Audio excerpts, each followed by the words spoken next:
Okay, so I'm Sable Boroff, and I'm very happy to be here.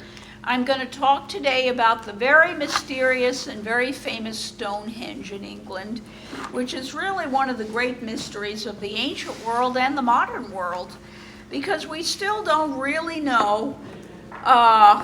We sort of have some vague idea of who built Stonehenge, but we really don't know why it was built. We have theories, but we don't know. And we really don't know how they managed to move those stones like they did.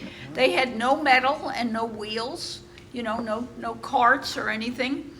And they had no written language, so there were no written records of the builders and how they did it or why they did it. So we only have theories. And the history of Stonehenge, Stonehenge was an earthen henge without the stones in 3000 BC, which is 5,000 years ago. And it looks like they were digging it. There's remains where they had big posts like timber. So they probably had wooden structures there at the time. And they also probably dug that with just stone tools and also antlers. They were using, that's a lot of work to make a henge with just antlers. This is backbreaking human labor. And actually, even prior to that, it may have been when we were hunters and gatherers, like in 7000 BC. It might have been a big ceremonial place then, even before then. There are some indications it's been used way longer. So in 2600 BC, 400 years later, the blue stones were brought all the way from Wales, which is 150 miles away. They weigh from 2 to 4 tons each, and they have magical properties. They think they may have been brought because when you hit a blue stone, it makes a specific ringing noise. It's like a strange noise, and they may have thought they were magic, and that's why they went to all that trouble of bringing these very heavy stones all the way from Wales. And they even found the quarry in Wales where they probably were mined. And they mined them with stone tools. They had no metal. And they don't really know how they got them there. There's speculation that they came by boat. And I'm going to talk about that in a few minutes. But so that was 2600 BC. And then a couple of hundred years later, then that was a little circle of the blue stones. And then about 2400 BC, they brought in the sarsen stones, which weigh anywhere from 20 to 50 tons, and they're 20 miles away. And they think that they had giant logs because they had huge forests in that area. So they had plenty of really big trees. And they think they put the stone on the log and they just rolled it. And it's just backbreaking labor. And they actually, and then they added those stones, and then and the blue stones have been arranged several times in different patterns over the centuries. The whole construction took about 1,500 years. And when you think that America as a country is only about 250 years old, 1,500 years is such a long time for any civilization to still be building something. It's really quite mind-boggling in America, where everything is sort of new. So there was some indication. I saw a study, a documentary, and it said they took modern engineers and they took the tools that these Neolithic they were farmers would have had, and they tried to duplicate how they might have built Stonehenge, just trying to figure it out. And they made this, they had an ancient boat, so they made a copy of the ancient boat with a 2-ton log, which was the basis of the boat. And then they built a copy of it and they used bark and moss to plug the holes. They had no nails and no screws. So they used tree limbs to tie the boat together with moss in the holes, and then tree resin to see if they could waterproof it. And they built a copy of this boat, and they put a 2-ton rock in it, and they went all the way from Wales, all the way on the rivers and the English Channel, and they got it there, basically. They had 14 people, 14 people, men and women, who were rowing the boat, because you had to row. And they basically said it can be done. They did a copy of it. The waters were very rough. The English Channel and the Bristol Channel are very rough waters then. It was very difficult to steer any kind of big ship through those waters, but they were able to do it. So they figured they might have been able to do it that way. They have no idea if they did or if they rolled it on logs all the way from, Wales. And then the sarsen stones were about 20 miles away, way heavier, and they figured they rolled them on logs. Now, there are theories, which I was hoping my dear friend Lois would be here today, but she couldn't make it. Now, I was going to have her tell the stories of how aliens might have done it, but I don't believe in aliens, so I didn't really research that. But in the medieval times, they thought Merlin the wizard had brought the stones there, and that was believed for centuries that Merlin did it. So anyway, and then also the Stonehenge is the big stones, and then they're on top of the big stones is these horizontal stones, which weigh many tons. And how on earth did they get them up there?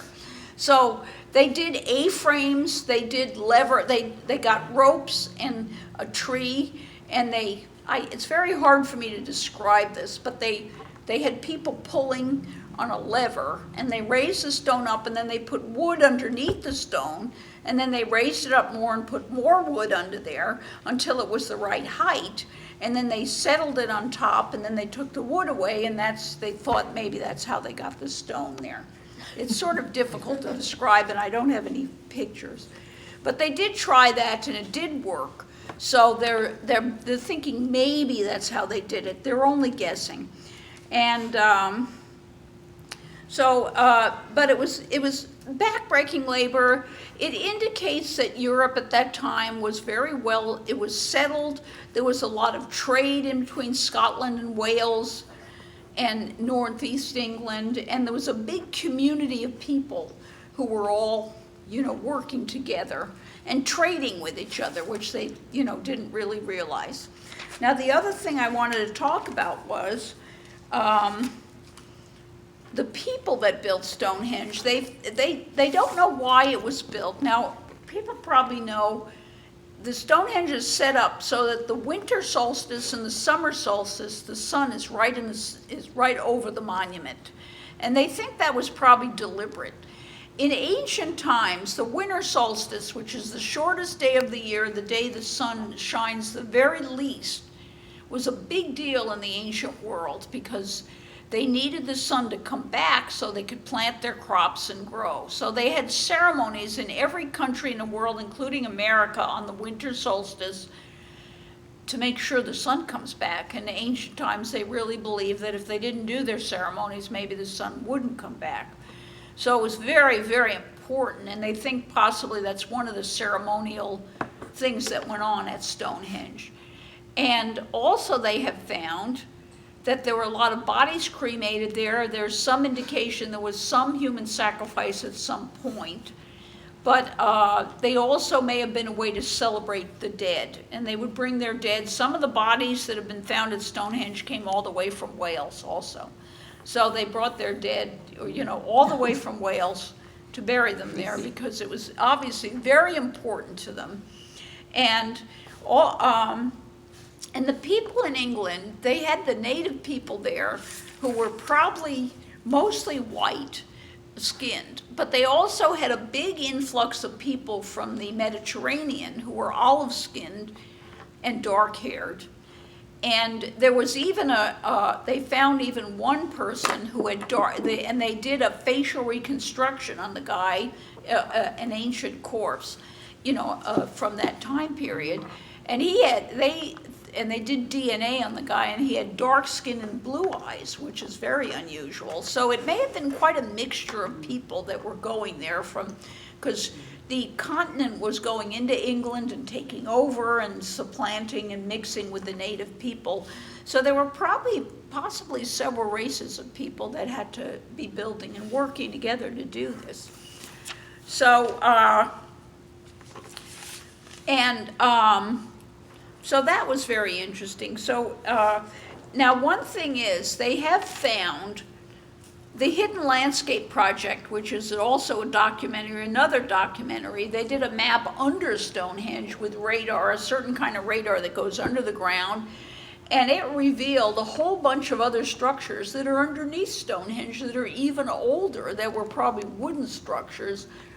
And they can't, and they feel they predate Stonehenge, but of course they can't dig it up and just check because it's underneath. But they did this radar thing, and so this site has probably been around for way more than even 5,000 years, and it's been used as a very special ceremonial spot.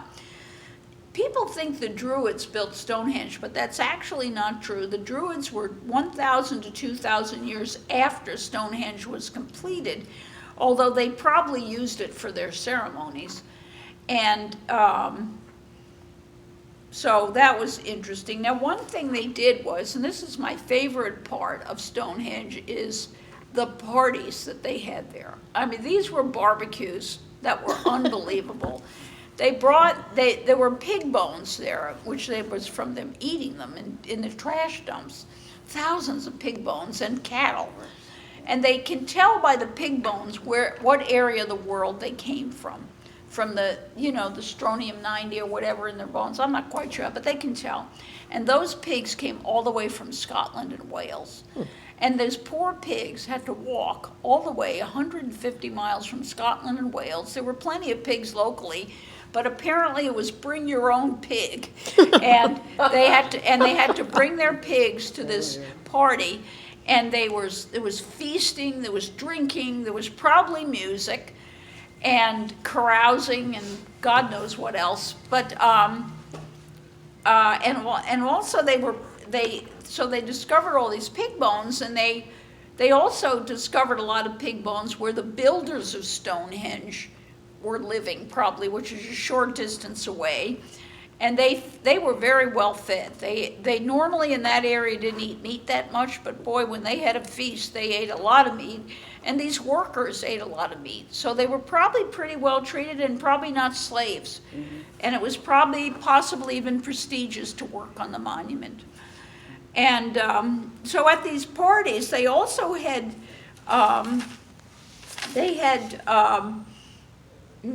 ale from grain.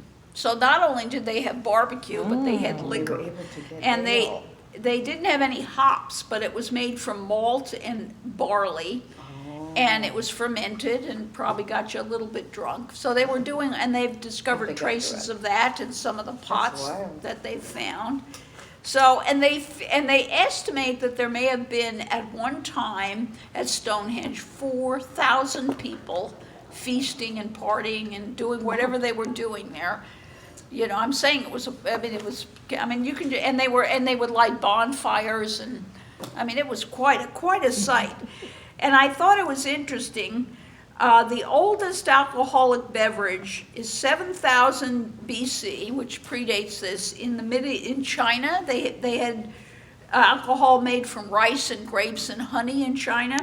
And in barley beer, they had in the Mideast at 7,000 BC.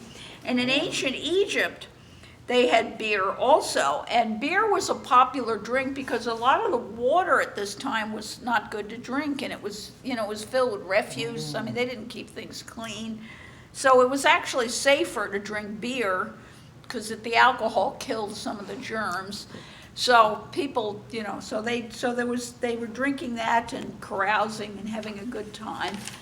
And they also found out that a lot of these pigs were killed at an age when it would have been the winter solstice. So that's additional proof that they actually did a winter solstice festival there, because they could tell by the bones how old the pigs were, and if they were born in the spring, then they would have been, that would have been the time. So, and it also may have been a place of healing too. The bluestones were magical. Maybe they brought people there for healing. So today, 800,000 to 1 million people visit Stonehenge, and they have neo-Druids, neo-Pagans, and Wiccans, and tourists that go there, And they do their ceremonies there at the winter and summer solstice, and it's a huge tourist spot. So I don't know that we will ever, and just one last thing, the winter solstice was taken over by the early Christians because it was a huge pagan holiday, and the early Christians wanted to make their big holiday around the same time as the pagan holiday because they wanted converts to their new religion, which was new at the time. So that's why they said Jesus is born around Christmas, when actually he probably wasn't, because if he was born when the shepherds were in the field with their lambs, that would have been the springtime, not Christmas. Yeah, a lot of But people said that. you know, they changed it because they wanted to go along with the pagans and get more converts. So anyway, that's all that I have to say about Stonehenge. It's a fascinating topic, just one second.